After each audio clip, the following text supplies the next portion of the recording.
नमस्कार, ये आकाशवाणी चंडीगढ़ है। अब आप प्रतीका से प्रादेशिक समाचार सुनिए। पहले इस बुलेटिन के मुख्य समाचार।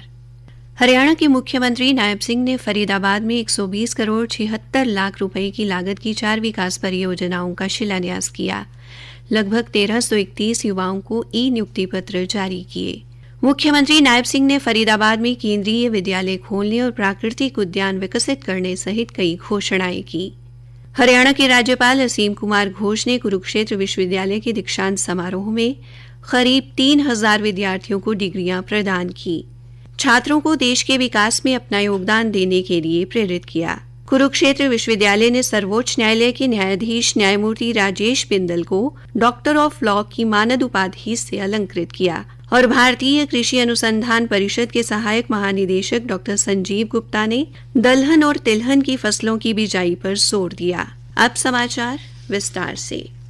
हरियाणा के मुख्यमंत्री नायब सिंह ने आज फरीदाबाद शहर में 120 करोड़ 76 लाख रुपए की लागत की 4 महत्वपूर्ण विकास परियोजनाओं का शिलान्यास किया। इनमें 50 करोड़ 61 लाख रुपए की लागत से विश्राम गृह का निर्माण, 41 करोड़ 70 लाख रुपए की लागत से डिस्पेंसरी व मुख्य चिकित्सा अधिकारी के कार्यालय का निर्माण और विभिन्न क्षेत्रों में 25 करोड़ रुपए की लागत से सीवरेज लाइन बिछाना शामिल है। इसके अलावा 3 करोड़ 45 लाख रुपए की लागत से ओल्ड फरीदाबाद में स्कूल भवन का निर्माण किया जाएगा। इस मौके पर मुख्यमंत्री ने रिमोट के माध्यम से जेसी बोस विश्वविद्यालय में पूर्व में आयोजित मेगा रोजगार मेले में चयनित लगभग 1331 युवाओं को ई नियुक्ति पत्र भी जारी किए। उन्होंने फरीदाबाद को देश के सबसे स्वच्छ शहरों में शामिल करने के उद्देश्य से स्वच्छता शुभंकर स्वच्छता कॉमिक का अनावरण भी किया तथा नगर वासियों से स्वच्छता अभियान में सक्रिय भागीदारी की अपील की। हरियाणा के मुख्यमंत्री नायब सिंह ने आज फरीदाबाद में आयोजित धन्यवाद एवं विकसित फरीदाबाद रैली में फरीदाबाद के विकास के लिए कई घोषणाएं की।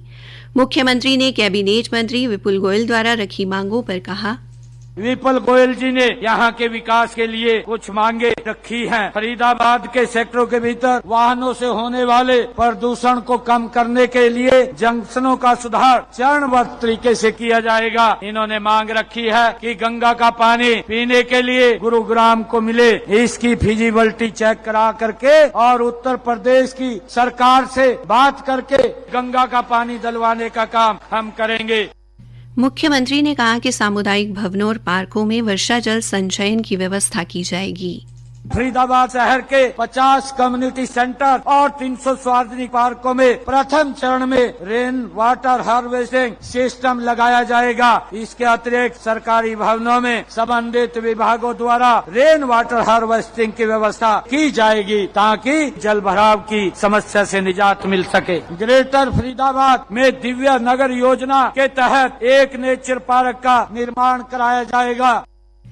मुख्यमंत्री ने कन्वेंशन हॉल के सामने तथा श्रम अदालत के निकट एचएसवीपी की लगभग 3 एकड़ भूमि पर मल्टी लेवल पार्किंग के ऊपर एक बड़ा बैंक्वेट हॉल बनाने की भी घोषणा की। इससे पहले रैली को संबोधित करते हुए भाजपा प्रदेशाध्यक्ष मोहन लाल बड़ौली ने कहा, विकसित हरियाणा, विकसित भारत, इस विजन की सोच को लेके मुख्यमंत्री जी काम कर रहे हैं। विकसित हरियाणा का पहला पड़ाव है, आपने पूर्व मुख्यमंत्री मनोहर लाल जी के समय में देखा है, और उसके बाद ये दूसरा पड़ाव नायब सिंह सैनी की सरकार का है। तेज गति के साथ, 3 गुना गति के साथ हरियाणा में विकास के काम हो, ऐसी सोच को लेके आज मुख्यमंत्री जी विकास के काम में लगे। इन्होंने जो है अपने संकल्प पत्र में वायदे कहे थे, उसमें से 67 वायदों को पूरा करने का काम किया है। रैली को केंद्रीय राज्य मंत्री कृष्णपाल गुर्जर और विपुल गोयल ने भी संबोधित किया। इस अवसर पर कई विधायक और मंत्री उपस्थित रहे। प्रादेशिक समाचार आकाशवाणी चंडीगढ़ से प्रसारित किए जा रहे हैं। हमारे बुलेटिन और ताज़ा समाचारों के लिए आप हमारी वेबसाइट newsonair.gov.in पर लॉग इन कर सकते हैं।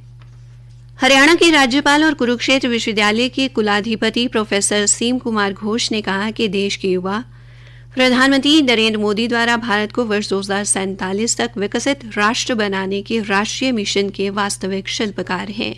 उन्होंने आशा व्यक्त की कि डिग्री हासिल करने के बाद युवा नवाचार और उद्यमिता के क्षेत्र में सराहनीय कार्य करके भारत को वर्ष 2047 तक एक विकसित राष्ट्र बनाने में अहम भूमिका अदा करेंगे। राज्यपाल आज कुरुक्षेत्र विश्वविद्यालय के दीक्षांत समारोह को बतौर मुख्य अतिथि संबोधित कर रहे थे।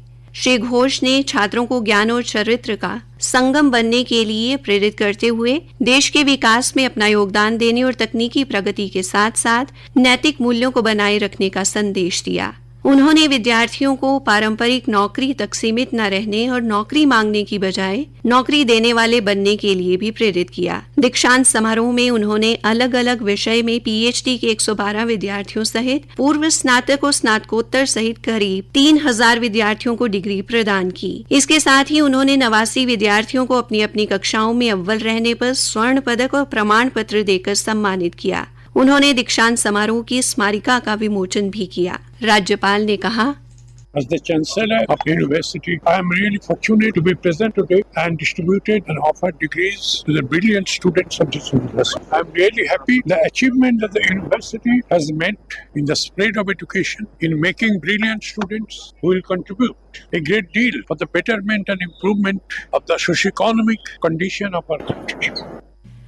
कुरुक्षेत्र विश्वविद्यालय के दीक्षांत समारोह में आज राज्यपाल ने सर्वोच्च न्यायालय के न्यायाधीश न्यायमूर्ति राजेश बिंदल को विश्वविद्यालय की तरफ से डॉक्टर ऑफ लॉ की मानद उपाधि से अलंकृत किया। इस अवसर पर न्यायमूर्ति राजेश बिंदल ने कहा, It's really a matter of honor for me that this degree has been conferred by the university. I do not know whether I deserve it or not, but the fact remains that all these things really motivate you to do more, in fact. I remember that when I passed out in 85, the convocation was probably held in 86 or 87, and we sat in these rows only to get our degrees. छात्रों को संबोधित करते हुए न्यायमूर्ति राजेश बिंदल ने कहा कि यदि राष्ट्र सशक्त होगा तो सभी स्वतः सशक्त होंगे। यदि हम केवल अपनी व्यक्तिगत प्रगति के बारे में सोचेंगे तो हम अपने कर्तव्यों का पूर्ण रूप से निर्वहन नहीं कर पाएंगे। जो कुछ भी हमें मिला है वो इसी राष्ट्र की देन है। पलवल के गांव घोड़ी में आज धानुका एग्रीटेक लिमिटेड द्वारा गेहूं फसल कटाई दिवस मनाया गया। कार्यक्रम में नई दिल्ली से भारतीय कृषि अनुसंधान परिषद के सहायक महानिदेशक तिलहन एवं दलहन डॉक्टर संजीव गुप्ता ने बतौर मुख्य अतिथि शिरकत की। अपने संबोधन में डॉक्टर संजीव गुप्ता ने अच्छे उत्पादन के लिए आधुनिक तरीके एवं वैज्ञानिकों की सलाह के अनुसार खेती करने और रासायनिक खादों के अंधाधुंध प्रयोग से बचने पर बल दिया। उन्होंने कहा कि मृदा के स्वास्थ्य को सुधारने के लिए किसानों को तिलहन एवं दलहन की फसलों की बिजाई करनी चाहिए। किसान भाई यहाँ पे बहुत मात्रा में गेहूं की खेती कर रहे हैं पलवल के गांव में, और मैं तो देख रहा हूँ सारे खेत गेहूं से भरे हुए हैं। गेहूं के साथ हमें दलहन लगानी चाहिए और तिलहन की भी खेती करनी चाहिए। गेहूं के बाद अगर हम समर में मूंग लेते हैं, ग्रीष्मकालीन मूंग, तो ये बड़े फायदे की खेती है। इससे कई फायदे हैं। एक तो खेत की संरचना में सुधार होगा, खेत की जो उर्वरकता है वो बढ़ेगी और अगली आने वाली फसलों को भी फायदा होगी। डॉक्टर संजीव गुप्ता ने किसानों को दलहन और तिलहन की नई किस्में अपनाने की सलाह दी। मैं किसान भाइयों को यहाँ सलाह दे रहा हूँ कि ऐसी किस्में आ गई हैं जो कम दिनों में पक के तैयार हो जाती हैं और एक ही बार जो है फलियाँ आती हैं और पक जाती हैं, तो कटाई भी उनकी एक ही बार में हो सकती है। तो ऐसी किस्मों को हम अगर उगाएंगे तो और मूंग की पैदावार तो बढ़ेगी, देश में हम जो हमारा दाल का संकट है उसको भी हम दूर कर सकते हैं और उसके साथ ही साथ हम अपनी खेत को उपजाऊ बनाए रखने में बड़ा मदद मिलेगी। कार्यक्रम में भारतीय मक्का अनुसंधान संस्थान लुधियाना के पूर्व निदेशक एवं हाइब्रिड फसलों के सलाहकार डॉक्टर साई दास सहित कई पूर्व कृषि वैज्ञानिकों और किसानों ने शिरकत की। अंत में मुख्य समाचार एक बार फिर। हरियाणा के मुख्यमंत्री नायब सिंह ने फरीदाबाद में 120 करोड़ 76 लाख रुपए की लागत की 4 विकास परियोजनाओं का शिलान्यास किया। लगभग 1331 युवाओं को ई नियुक्ति पत्र जारी किए। मुख्यमंत्री नायब सिंह ने फरीदाबाद में केंद्रीय विद्यालय खोलने और प्राकृतिक उद्यान विकसित करने सहित कई घोषणाएं की। हरियाणा के राज्यपाल असीम कुमार घोष ने कुरुक्षेत्र विश्वविद्यालय के दीक्षांत समारोह में करीब 3000 विद्यार्थियों को डिग्री प्रदान की। छात्रों को देश के विकास में अपना योगदान देने के लिए प्रेरित किया। और भारतीय कृषि अनुसंधान परिषद के सहायक महानिदेशक डॉक्टर संजीव गुप्ता ने दलहन और तिलहन की फसलों की बिजाई पर जोर दिया। इसी के साथ ये समाचार बुलेटिन समाप्त हुआ।